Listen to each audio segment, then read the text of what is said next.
أعوذ بالله من الشيطان الرجيم. بسم الله الرحمن الرحيم. وإذ قال ربك للملائكة إني جاعل في الأرض خليفة قالوا أتجعل فيها من يفسد فيها ويسفك الدماء ونحن نسبح بحمدك ونقدس لك قال إني أعلم ما لا تعلمون وعلم آدم الأسماء كلها ثم عرضهم على الملائكة فقال أنبئوني بأسماء هؤلاء إن كنتم صادقين قالوا سبحانك لا علم لنا إلا ما علمتنا إنك أنت العليم الحكيم. صدق الله العظيم. مخکنو آیاتونو کې الله پاک جل جلاله دا د نعمتونو ذکر کړي، خو هغه نعمتونه چې کوم محسوسي نعمتونه دوه قسمه دي، یو ته نعمت سوری وي او دویم ته نعمت معنوي وي. نعمت سوری هغه نعمتونه دي چې هغه محسوسيږي، انسان ته پته لګي، او نعمت معنوي هغه نعمتونه دي چې هغه محسوسيږي نه.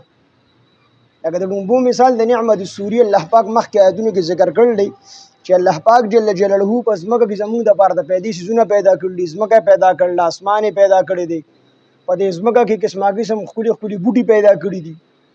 او فصلونه پیدا کړل دي، دا ټول محسوسيږي. دا هغه نعمتونو ذکر. او نعمت معنوي هغه نعمتونو د ویلي شي چې هغه نه محسوسيږي، لکه خوشحالي د دې چاته پته نه لګي، خو چې چا باندې خوشحالي هغه ته پته لګي، خو بل چا دغه نعمت نه محسوسيږي. علم دا بل چاته نه محسوسيږي، دغه رنګ صحت دا بل چاته نه محسوسيږي. نو ادوس په دې آیاتونو کې د هغه نعمتونو ذکر دي چې کوم نه محسوسيږي، کوم معنوي نعمتونه دي. او هغه حضرت آدم علیه السلام په شکل کې دا کیسه چې کوم دی وروستو ذکر د حضرت آدم علیه السلام چې هغه الله پاک جل جلاله مسجود ملائکه وګرځو، یعنی ملائکو هغه ته چې کوم دی سجده وکړه. او حضرت آدم علیه السلام د فضیلت او دا په دې نور چې کوم ذوی العقول مخلوق دی، درې قسمه دا مخلوق دي چې دي ته الله عقل ورکړي دي، انسانان دي، جنات دي یعنی پیریان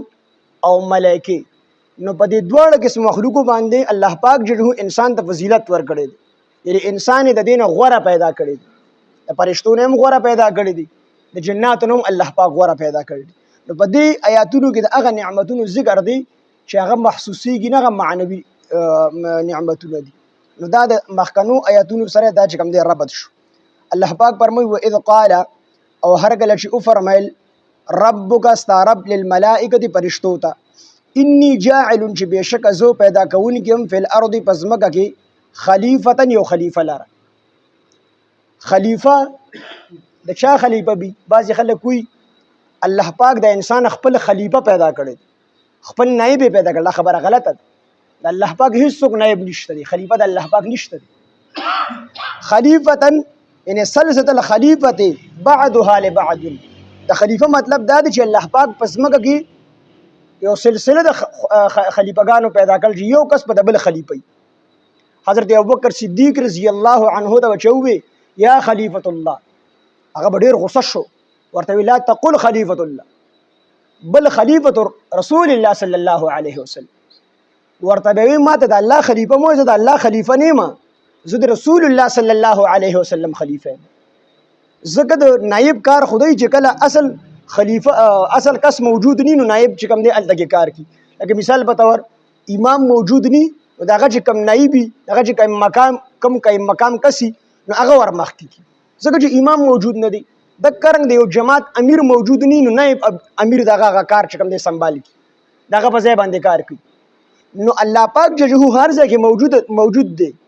او موږ د مړای د رګونو نږدې دی، او هر ځای کې موجود دی الله پاک جل جلاله.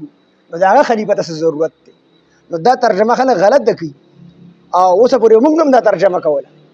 چې دا د الله، نو خدا د الله خلیفہ نه دی، بلکې دا د یو بل خلیفګان الله پاک پزماګه کې پیدا کړی. دا الله خلیفہ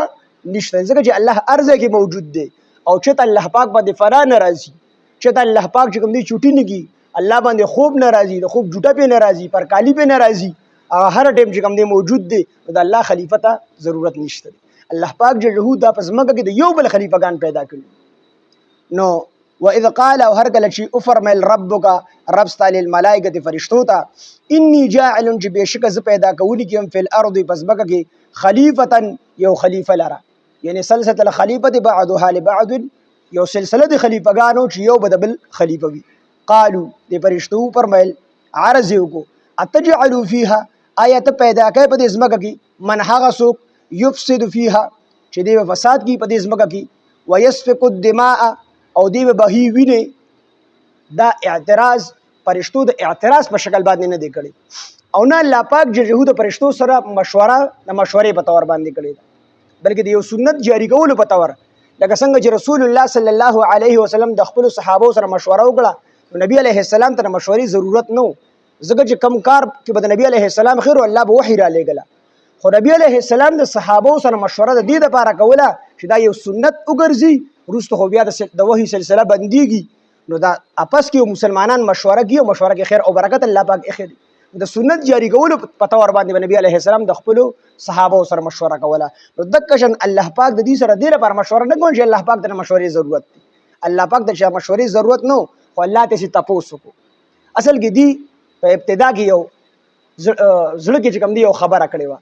دی وی الله پاک جل جلاله زمونه غوره خلق په دنیا کې نه پیدا کړي زمونه په علم کې زیات خلق الله پاک نه پیدا کړي دی یو خبره دا کړې و نو الله پاک جل جلاله تاسو دې لپاره وګو چې دا یو سنت وګرځي او د دې صرف رائے معلومه نور الله پاک ته د مشورې ضرورت نشته دی او پرشتو چې کوم اعتراض وکړي چې الله پاک دې ما پیدا دا انسان ما پیدا کو په مختص مکه باندې دیو په مختص مکه باندې فساد کوي یو ول ویني بتوي نو دا د اعتراض په شکل باندې نه وکړي بلکې دی وی چې الله پاک ونحن نسبح بحمدك بشک موږ استاد تسبیح بیان استاد حمد سره ونقدس اي ونقر مونږه استاد بزرګي اقرار کو نو چې دا هر څه مونږ کو نه الله پاک انسان د ضرورت مونږ هر څه کو خود کې حکمت اصل کې د پرشتو په دې کې حکمت غوښتو چې الله پاک دې کې څه حکمت دی چې مونږ ورستا هر ټیم تابعداري کو او مونږ کې د معصیت د ګناه مادم نشته دی ټول فرمان برداری کوستا چرته خوستا نافرمانی نه دا کړي الله پاک د انسان کې څه حکمت چې دا انسان پیدا کړي دې د حکمت تپوس کړي اعتراض د پرشتو نه دی کړي او نه دې ته د اعتراض حق شته دی دی اعتراض نه دی کړي دی صرف حکمت غوښتو چې الله پاک ګوره موږ ستا تسبیح بیانو ستا ذکر کو چرته مستانه فرمانی نه دا کړي نو الله پاک ته چې دا انسان پیدا کړي نو کې څه حکمت چې په زمکه کې دی پیدا کړي او دی دلته کې دا وي چې ويسفك الدماء من يفسد فيها ويسفك الدماء دی په زمکه کې فساد کوي او دی به ویني چې کوم دی دوی د پرشتو ته دا علم د کم ځای نه راغی دي سره علم غیب شته دی نه علم غیب صرف د الله خاص ده صرف الله سره خاص دی نو پرشتو دا څنګه و چې دا انسان او مختص مکه باندې ویني دوی او دی فساد کوي نو یو جواب دا دی چې د انسان د حضرت آدم علیه السلام نه 2000 کاله مخکې په دې ځمکه باندې پیریان آباد نو پیریانو به دا فساد کو د یو بل ویني به توی ولې ځکه به دي کې خور د شرمه د زیاتره په پیریانو نو دی به د یو بل ویني توی ولې فساد په مختص مکه باندې کو الله پاک جهو په دې باندې یو فرشته مسلط کړله د ټول چې کوم دی ونیول او غرونو ته او جزیرو ته چې کوم دی ورلاله کړل مختص مکه د دینه خالی کړه نو فرشتو هغه حالت لیدلو د پیریانو هغه نو هغه قیاس په انسان سره وکړو چې څنګه دی پیریانو دیو په مختص مکه باندې فساد کو نو دا انسان چې الله پاک پیدا کړي نو دی هم په مختص مکه باندې کشانت فساد کوي او دویمه وجه دا ده چې د خلیفہ نه دی استدلال کو چې د خلیفہ او د حاکم ضرورت خو هغه ځکه پیخي چې کوم ځکه بے انصافي ظلم وي جنگ او جګړه وینو انت به خلیفہ او حاکم کار کوي پرشتو کې حاکم نشته دی نو انسانانو کې الله پاک خلیفہ دا را لېږي دی یو بل او دا حاکمان جوړي نو د دې خبرې نه دی استدلال کو چې د حاکم ضرورت هغه ځکه پیخي چې کم ځکه مسلمانان کسان جګړې کوي د یو بل حق وخی نو خلیفہ او حاکم دغه په منځ کې د انصاف فیصله کوي نو د دې نه دی پرشتو استدلال کوي او درې موجه دا لیکل چې دی په لوح محفوظ کې لیدلی ځکه لوح محفوظ کو د مخ کې نه الله پاک دا خبرې لیکلي چې دا انسان به ګناه کوي دی به کوم دی خطا کوي دی به ظلم کوي دی به جبر کوي دی به نیکی کوي دا ټول خبرې نو دی د لوح محفوظ نه معلومه کړي نو دا درې وړه جوابونه دا چې کوم دی د دې سره علم غیب نشته دی خو یا دا چې 2000 کاله مخکې پیریان آبادو پرشتو په خپل سترګو باندې لیدلی او هغه ظلم او جبر کو ویني به د یو بل بیاولې نو دا غي ندی دا خبره معلومه کړه یا انسان هم په مختص مکه باندې فساد کوي او یا دا چې د خلیفہ د ټکی نه معلومه کړه چې دا حاکم خو هغه ځکه ضرورت پیخي چې کوم ځای کې انسانان کسان چې کوم دی جګړه کوي د یو بل حق وي نو حاکم دغه په منځ کې د انصاف فیصله کوي او درې مده چې د لوح محفوظ نه دی معلومه کړله نو اذ قال او هر کله چې فرمایل ربک رب تعالی الملائکه فرشتو ته انی جاعل چې بشک ازو پیدا کوونکی هم فی الارض پزماکه کې خلیفتن یو خلیفہ لرا قالو د فرشتو عرض کو اتجعل آیات پیدا کوي فیها په دې زمکه کې من هغه څوک یفسد چې فساد بګوي فیها په دې زمکه کې ويسفك الدماء او دوی به ویني توي ونحن او مونږ نسبح تسبیح کوو بحمدک ستا په حمد سره ونحن نسبح او مونږ تسبیح بیانو بحمدک ستا په حمد سره ونقدس او مونږ ستا بزرګي بیانو ونقدس او مونږ بزرګي بیانو لکه تعالی را قال الله تو فرمایل ټول خبرې خو ټیک دي الله فرمایل انی اعلم بشکا ز پوهیږم ما په هغه څه باندې لا تعلمون چې تاسو نه پوهیږئ زه هغه څه پیژنم چې تاسو نه پیژنئ ځکه الله پاک جل جلاله خلافت فرشتو ته په دې وجه باندې نه ورکو چې فرشتي خو ټول چې کوم دي هغه د فرمان بردارۍ ډکې دي او د معصیت د ګناه ماده الله په فرشتو کې سره ایښې نه ده دویمه خبره ده چې د فرشتو مزاج دا د دنیا مناسب نه دي د انسان دلته انساني مزاج پکار دي ځکه فرشته ته د لوګي څه پته لګي اب لوګ پوهیږي نه فرشته ته د درد څه پته لګي فرشته ته د غریبۍ څه پته لګي فرشته ته مالداري ځکه الله هغه د ټول شیونو پاکه پیدا کړي هغه نه خوراک کوي نه اسکاک کوي نه غسل کوي نه خرڅول کوي دا ماده الله پاک فرشتو کې نه دی نو الله پاک هغه مزاج او الکس په دنیا کې پیدا کو چې هغه د دې دنیا سره مناسب مزاج ولري چې هغه انسان او پیریانو ته په دې وجه خلافت نه ورکو چې په پیریانو کې د شر ماده ده د شر او د خیر ماده په یې ګډوشته دي په جنات او شیاطینو کې او انسان الله د څه پیدا کو چې په دې دواړه ماده موجود دي اوم د ګناه ماده پکې موجوده ده او اوم د نیکه ماده پکې موجوده ده کو انسان په خیر باندې راشي نو د مقام بیا د فرشتو اوچت دی او کو انسان په شر باندې راشي او په ګناه باندې راشي نو د مقام دی بیا د خپل د شیطان نوم دا مقام چې کوم دی په لبود دي شي نو دغه الله پاک دواړه ماده پیدا کړې دي نو الله پاک وایي چې څه پیژنم زه به څه پوهیږم تاسو باغې باندې نه پوهیږئ یو پرسه ترجمه کوم بیا به سبا وکړو سبا ان شاء الله دا هم دوباره وایو دا نور دوایتونه به سر نور وایو واذ قال او هر کله چې فرمایل ربک رب تعالی الملائکه فرشتو ته انی چې بشک ازو جاعل پیدا کوونکیم فی الارض پزمکه کې خلیفتن یو خلیفہ لرا سلسله د خلیفہ بعدها لبعض دسی خلیفہ لرا چې دیو بل خلیفګان بوي قالو د فرشتو عرض کو اتجعل آیات پیدا کوي فیها بدزمکه کې منها سو یفسدو چې فساد بګوي فیها بدزمکه کې ويسفك الدماء او بهی بوینه ونحن نسبح منګ تسبیح کو بحمدک ستا په حمد سره ونقدس او منګ بزرګي بیانو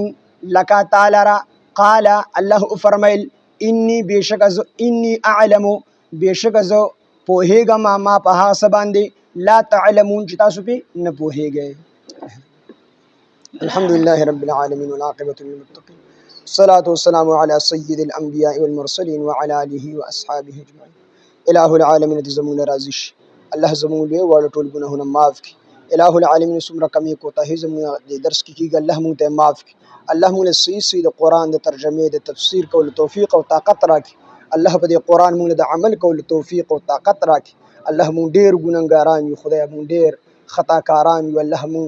اقراري مجرمان یو إله العالمین زموږ په ټولو ګناهونو د عفو قلم راکاږي إله العالمین زموږ ټول ګناهونه معاف کړي الله موږ ډېر کمزور یو ډېر ضعیفان یو إله العالمین موږ سره خپل مدد او نصرت شامل حال کړي إله العالمین د قرآن په برکت إله العالمین زموږ ټول ګناهونه معاف کړي إله العالمین زموږ مرګور کې څومره پریشان حالت پریشانه ختم کړي الله څومره قرضداري قرضونه ختم کړي خدای پاک د دې په کورونو کې څومره بیماران دي ټول ته شفای کامله عاجله مستعمره ورکړي إله العالمین دې کې څومره پریشانه حالت پریشانه ختم کړي الله څومره نه حق بنديوان دي د بند نه آزاد کړي إله العالمین زموږ ماشومانان زموږ لوی زموږ واړه ټول دیندار او قرآن خانه کې په زنانو مو د حیا او د عزت صادرونه راواچي مشرانو ته مو د عزت ژوند ورکړي إله العالمین مو ټول دنیا آخرت کې د کامیابی د خوشحالۍ د عزتونو ژوند مو ټول راکړي الله مو ټول